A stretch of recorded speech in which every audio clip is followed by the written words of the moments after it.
Did you know that disasters like the California wildfires could be a test for you? Not just the people directly affected.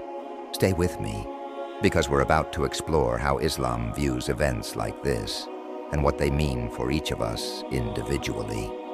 When wildfires devastate entire regions, it's natural to ask, why is this happening? Some might say it's a punishment. Others might believe it's just nature. But Islam offers a deeper perspective, one that applies not just to the victims, but to everyone witnessing these events. Let's start by clearing up a common misconception.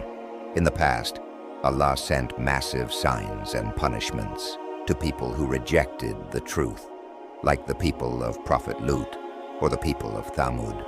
But these weren't just random disasters. They were direct warnings tied to their actions. Today, we don't need such signs. Why? Because the Quran is complete and it serves as our ultimate guidance. So what does that mean for events like the California wildfires? In Islam, natural disasters are often a test.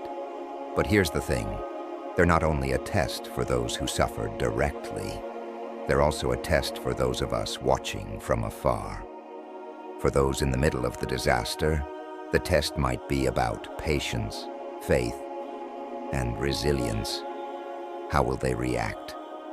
Will they hold on to their trust in Allah and persevere, or will they despair?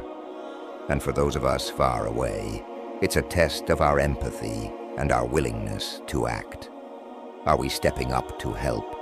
Are we making dua for the victims, or are we simply scrolling past the news without a second thought?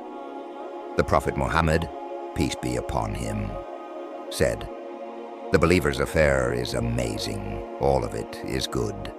If something good happens to him, he is thankful, and it is good for him.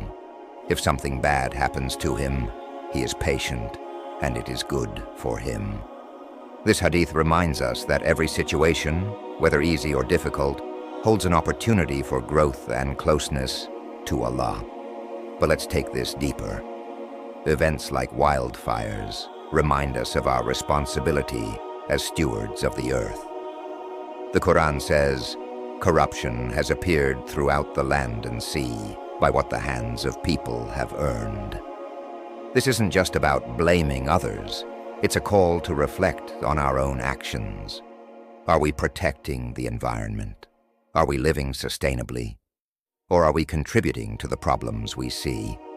And then there's dua. In moments like these, dua becomes more than just words.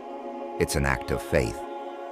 When we see disasters, we should turn to Allah, asking Him to ease the suffering of those affected, to protect us from similar trials, and to guide us to be better caretakers of the world. It's also a moment for gratitude. Think about it. While others are losing their homes and struggling to survive, we might be sitting in comfort. Are we thanking Allah for what we have? Are we using our blessings to help others? Wildfires, floods, earthquakes, none of these are random. They're reminders of life's temporary nature. They wake us up to the reality that this world is not our final destination.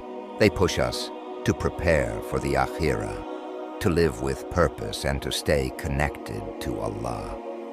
So the next time you see a disaster like this, don't rush to judgment. Don't assume it's just a punishment or a random act of nature. Instead, see it as a chance to reflect, to grow, and to act. Because in Islam, every event carries a lesson, and it's up to us to pay attention.